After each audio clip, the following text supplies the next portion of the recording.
අධිරාජ්‍යය ගැන අහලා තියෙනවා. නැපෝලියන් අධිරාජ්‍යය කියන්නේ මම හිතන්නේ ලෝකේ විශාලම අධිරාජ්‍යයක් නිර්මාණය කරන්නට සමත් වුණු ප්‍රංශ ජනාධිපතිවරයා. එහෙම නැත්නම් ජෙනරාල්වරයා. හැබැයි නැපෝලියන්වත් පරාජය කරපු බැංකුකරුවෙක් ගැන තමයි අපි මේ අද කතා කරන්න සූදානම් වෙන්නේ. කවුද මේ නැපෝලියන්ව පරද්දපු රොත්ස්ටයිල්ඩ්? මාය රොත්ස්ටයිල්ඩ් කියන්නේ 1744 දී ෆ්‍රැන්ක්ෆර්ට් නගරයේ ජර්මනියේ ෆ්‍රැන්ක්ෆර්ට් නගරයේ ආශ්‍රිතව උපන් යුදෙව් ජාතික පුද්ගලයෙක්. විශේෂයෙන්ම ෆ්‍රැන්ක්ෆර්ට් නගරේ යුදෙව්වන්ට වෙන් කරලා තිබපු ගෙටෝ එකක් එහෙම නැත්නම් පැල්පත් වැනි ප්‍රදේශයකින් බිහිවෙච්ච ද්‍රවිද්‍රතාවෙන් පෙළිච්ච පුද්ගලයෙක් තමයි මාය රොත්ස්ටයිල්ඩ් කියන්නේ.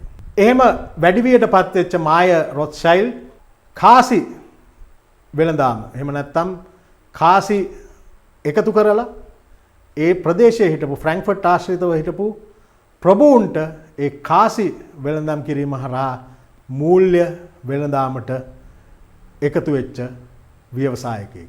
මේ අතරදී ඔහුට ෆ්‍රැන්ක්ෆර්ට් ආශ්‍රිතව හිටපු විල්හයිම් කුමාරයා සමග සම්බන්ධතාවයක් ඇති වෙනවා. ඒ සම්බන්ධතාවයත් එක්ක තමයි රොත්ස්ටයිල්ඩ්ගේ එහෙම නැත්නම් මාය රොත්ස්ටයිල්ඩ්ගේ මේ දැවැන්ත මූල්‍ය කරන දැවැන්තයෙක් බවට පත්වීමේ ගමන ආරම්භ වෙන්නේ. ඒ වගේම මේ මාය රොත්ස්ටයිල්ඩ් ඔහුගේ බැංකු ව්‍යාපාරය දියත් කරද්දී තමන්ගේ ධනය එහෙම නැත්නම් වත්කම් පවුල තුලම තියාගන්න ඉතාමත් සූක්ෂම ක්‍රියාන්විතයක් දියත් කරා. විශේෂයෙන්ම පවුල් ඇතුළෙන්ම බලවත් පවුල් ඇතුළෙන්ම විවාහ ආවා කරගන්න, ඒ වගේම ඒ විවාහ නැවතත් සිද්ධ වෙනකොට ඒ දෙවනි පරම්පරාවේ විවාහ සිද්ධ වෙනකොටත් ඒ පවුල් ජාලය තුලම ඒ විවාහ සිද්ධ කිරීම හරහා මාය රොත්ස්ටයිල්ඩ්ට හැකියාව ලැබුණා ධනය කන්සන්ට්‍රේට් කරන්න, එහෙම නැත්නම් ඔවුන්ගේ පවුල තුලම තබා ගන්න. ඒ වගේම බැංකුකරණයට යොමු වුණු මාය රොත්ස්ටයිල්ඩ් යුරෝපයේ ප්‍රධාන නගර 5ක් ආශ්‍රිතව බැංකුව ආරම්භ කරනවා. ඒ සඳහා තමන්ගේ පුතුන් 5 දෙනා ඒවට යොමු කරනවා. ෆ්‍රැන්ක්ෆර්ට් නගරය, ලන්ඩන් නගරය, නේපල්ස් නගරය, ඒ වගේම වියනා නගරය, ඒ වගේම පැරිස් නගරය ආශ්‍රිතව ඔහුට හැකියාව ලැබෙනවා බැංකු ආරම්භ කරලා යුරෝපය තුල තමාගේ බැංකු ජාලය ව්‍යාප්ත කරන්න. ඔහු මේ බැංකු දියුණුවට පත් කරන්න, එහෙම නැත්නම් රොත්ස්ටයිල්ඩ් බැංකුව දියුණුවට පත් කරන්න ප්‍රධාන ස්ට්‍රැටජිස් කිහිපයක් භාවිතා කරා. එහෙම නැත්නම් උපාය මාර්ග කිහිපයක් භාවිතා කරා. පළවෙනි දේ තමයි අපි කලින් වීඩියෝවේ සාකච්ඡා කරා වගේ ඔහුගේ පුතුන් 5 දෙනා මේ ප්‍රධාන නගරවල බැංකු පහේ ප්‍රධානීන් බවට පත් කළා. ඒ වගේම ඒ කාලේ යම්කිසි ගනුදෙනුවක් සිද්ධ වෙනකොට යුරෝපය තුල තිබිච්ච ක්‍රමවේදය තමයි ඒ රත්රන් හරහා ඒ ගනුදෙනුව සිද්ධ වෙනවා. ඒ මූල්‍යම ගනුදෙනුව බැක් කරලා තියෙන. එහෙම නැත්නම් ඒ රටේ මුදල් ඒකකය සුරක්ෂිත කරලා තියෙන රත්රන් හරහා. ඉතින් සාමාන්‍යයෙන් ගනුදෙනුවක් සිද්ධ වෙනකොට ඒ රත්තරන් ඒ රටවල් අතර හුවමාරාව සිද්ධ වුණා. අපි අද දන්න letter of credit එහෙම නැත්නම් ණයවර ලිපිය කියන එක මේ රොත්ස්ටයිල්ඩ් තමයි මුලින්ම ආරම්භ කරේ. ඒ රත්තරන් රටවල් අතර හුවමාරුව වෙනුවට ඔහුගේ බැංකුව හරහා ණයවර ලිපි හරහා මේ ගනුදෙනු සිද්ධ කරන එක ආරම්භ කළා. මම හිතන්නේ මේ ලෝකේ බැංකුකරණය එහෙම නැත්නම් මූල්‍යකරණයේ සුවිශේෂී දෙයක් ලෝකෙට මේ රොත්ස්ටයිල්ඩ් හඳුන්වා දෙන්න ලැබුවා. ඔහු විශේෂයෙන්ම ඔහුගේ බැංකු දියුණු කරන්න ෆයිනෑන්ෂල් ඉන්ටෙලිජන්ස්, ඉන්ෆෝමේෂන් සහ ක්වික් ඩිසිෂන්ස් කියන ක්‍රියාමාර්ග භාවිතා කරා. ෆයිනෑන්ෂල් ඉන්ටෙලිජන්ස් කියන්නේ මූල්‍ය පිළිබඳව බුද්ධි තොරතුරු පුළුවන් ඉක්මනට ලබා ගැනීම. ඒ වගේම ඒ හරහා ඉක්මනට ක්‍රියාත්මක වීම සහ අවශ්‍ය තැන්වලදී ඒ අවශ්‍ය දැවැන්තයන් සමග සහ සම්බන්ධ වීම. එක්තරා කාලයකදී ඒ යුරෝපයේ ප්‍රධාන රටවල් වල මහ බැංකුවට වැඩිය රොත්ස්ටයිල්ඩ්ගේ මේ බැංකු ජාලය බලවත් වෙලා තිබුණා. අපි මේ වීඩියෝ ආරම්භයේදී කතා කරා වගේ නැපෝලියන් අධිරාජ්‍යය ප්‍රංශය ආශ්‍රිතව 1800 ගණන් වල වෙනකොට ඉතාමත් බලවත් තත්ත්වයක හිටියේ. ඇත්තම කියනවා නම් යුරෝපයේ ඔහුට විරුද්ධව නැගී සිටින්නට ඉතුරු වෙලා තිබ්බේ බ්‍රිතාන්‍ය අධිරාජ්‍යය විතරයි.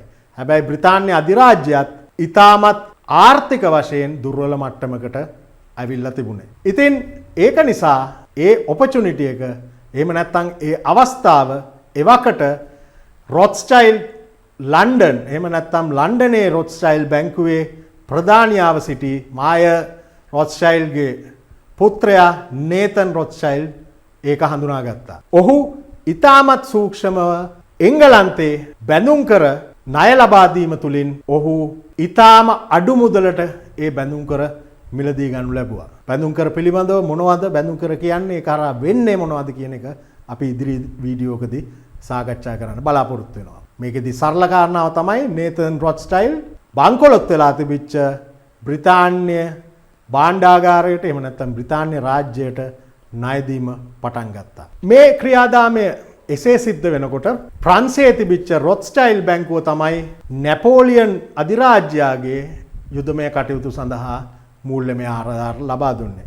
අපි කලින් කතා වුණා වගේ නේතන් රොත්ස්චයිල්ඩ් දැන් ඉතාමත් අඩු මුදලට එංගලන්තේ භාණ්ඩාගාරයට මුදල් ලබා දෙනකොට මේ යුද්ධයට ප්‍රංශයේ තිබිච්ච රොත්ස්චයිල්ඩ් බැංකුව තමයි නැපෝලියන්ට අවශ්‍ය මූල්‍යමය ආධාර කරේ. මෙතන සාකච්ඡා කළ යුතු විශේෂම තත්ත්වය තමයි මේ රොත්ස්චයිල්ඩ් බැංකුකරණයේ ඔවුන්ට තිබිච්ච බොද්ධ තොරතුරු හුමාරුව අනුව ඔවුන් තේරුම් ගත්තා නැපෝලියන් මේ යුද්ධය පරාජය වෙන්නට හැකියාව තියෙනවා කියලා. ඒක නිසා ඔවුන් ඉතාමත් අඩු මුදලට බැඳුම් කර ලබා ගන්න බ්‍රිතාන්‍යයෙන් ඔවුන්ට හැකියාව ලැබුණා. ඔවුන් මේ බුද්ධි තොරතුරු ලබා ගැනීම එහෙම නැත්නම් ඔවුන්ගේ බුද්ධි ජාලය හරහා ඉදිරියේදී යුරෝපයේ වෙන්නේ මොකද්ද කියලා කලින්ම හඳුනාගෙන හිටියා. වෝටලූ සටන ගැන ඔබ අහලා තියෙනවද? වෝටලූ සටන තමයි වෝටලූ කියන්නේ බෙල්ජියමේ ආශ්‍රිතව තියෙන නගරයක්.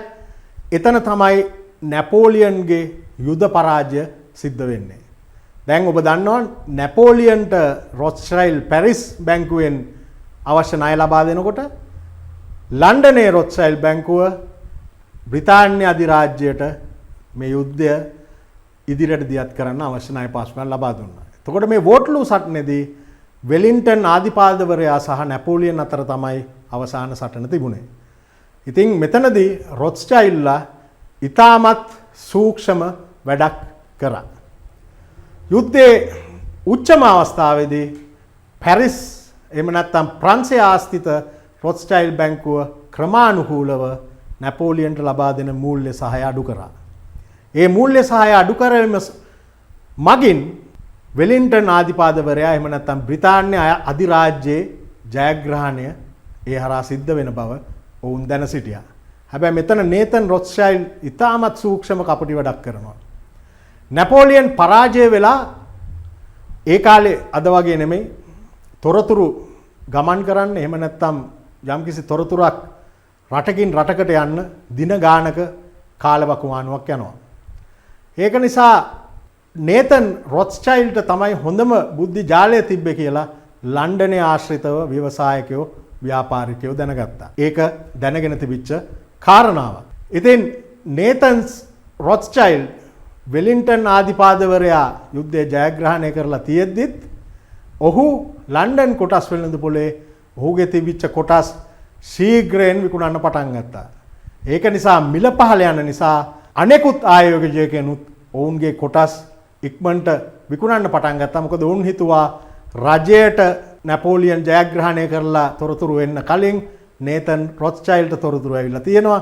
ඒක නිසා තමයි ඔහු මේ ඔහුගේ කොටස් විකිණීම ආරම්භ කරලා තියෙන්නේ කියලා. හැබැයි එතන නේතන් රොත්ස්චයිල්ඩ් කරේ ඉතාමත් සූක්ෂම කපටි වැඩක්. මේ කොටස් වල වටිනාකම කඩාගෙන වැටුණාට පස්සේ රොත්ස්චයිල්ඩ් නැවතත් ඒ කොටස් සියල්ලම අර විකුණපු කොටස් ඔක්කොම ඉතාමත් අඩු මුදලට ලබා ගත්තා. මේ සියල්ලම සිද්ධ වුණාට පස්සේ තමයි ලන්ඩනයට ප්‍රවෘත්ති එන්නේ නැපෝලියන් පරාජය වෙලා වෙලින්ටන් අධිරාජ්‍යය ඇතුළු බ්‍රිතාන්‍ය අධිරාජ්‍යය ජයග්‍රහණය කළා කියලා. ඒ අතරතුර කොටස් වෙළඳපොලේ වෙච්ච ශීඝ්‍ර වර්ධනය හරහා නේතන් රොත්ස්චයිල්ඩ් ඉතාමත් අඩු මුදලට ගත්ත කොටස් හරහා ඒ සියලුම කොටස් ටික ඔහු වෙළඳපොළ කඩා වැටුණාට පස්සේ මිලදී ගත්තා. ඒ හරහා දැවැන්ත ලාභයක් එහෙම නැත්නම් දැවැන්ත ආයෝජනයේට ප්‍රතිලාභයක් ඔහුට ලබා ගන්නට හැකි වුණා. මේ අලුත් තත්ත්වය අනුව බ්‍රිතාන්‍ය යුද්ධය ජයග්‍රහණය කරත් ප්‍රංශය ඇතුළු අනුකුත් රටවල් යුද්ධයට මැදි වෙලා හිටපු රටවල් නැවතත් ප්‍රතිනිර්මාණය කරන්න එහෙම නැත්නම් මේ යුද්ධමය තත්ත්වය නිසා විනාශ වෙච්ච දේවල් නැවත ගොඩගෙන ගන්න අවශ්‍යතාවය තිබුණා. ඉතින් 1815 රොත්ස්චයිල්ඩ්වරු යුරෝපයේ සියලුම රජයන් සහ ඒ වගේම අධිරාජ්‍යයන් එහෙම නැත්නම් රජවරුන් සමග ගිවිසුමකට එනවා. ඔවුන් ඒ නගර නැවත ප්‍රතිනිර්මාණය කරන්න නැවත ස්ථාපනය කරන්න අවශ්‍ය මූල්‍යමය ණය ලබා දෙන්න. ඉතින් ඇත්තටම ලන්ඩනයේ කොටස් වෙළඳපොළ හරහා ඒ කඩාවැටීමත් ඒ වගේම බැඳුම් කර හරහා ලබාගත් අති විශාල ලාභය හරහා නැවතත් ඒ ප්‍රාග්ධනයම ඔවුන් මේ රාජ්‍යයන් සඳහා ණයට දීලා ඔවුන් තවත් විශාල ප්‍රතිලාභයක් එහෙම නැත්නම් ලාභයක් අත් කරගත්තා. මේ රොත්ස්චයිල්ඩ්වරු සූක්ෂමව ඔවුන්ගේ ව්‍යාපාර එහෙම නැත්නම් බැංකු මෙහෙයීම තුළින් ඔවුන්ට ලෝකේ බලවත්ම ධනවත්ම පවුලක් බවට පත් වෙන්න පුළුවන් වුණා.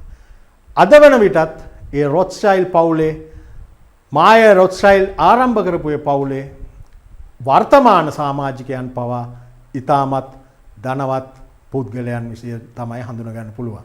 ඒ වගේම රොත්ස්චයිල්ඩ් පදනම හරහා විශේෂයෙන්ම අධ්‍යාපනික කටයුතු, අධ්‍යාපනික සාකච්ඡා, උපාය මාර්ග සාකච්ඡා වැනි ලෝකයට වැදගත් කරුණු සාකච්ඡා කරන ආයතනයක් බවට එය පත් වෙලා තියෙනවා.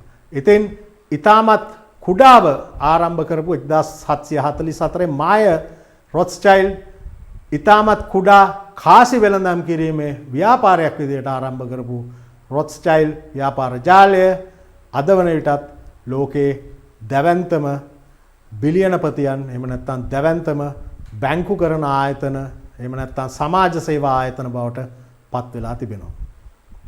මේ රොත්ස්චයිල්ඩ් පවුල ගැන මම සාකච්ඡා කරන්න බලාපොරොත්තු වුණේ විශේෂ කාරණාවක් නිසා. අපේ රටේ දක්ෂ ව්‍යවසායකයන් ඉන්නවා. දක්ෂ ව්‍යවසායකයන් හිටියා.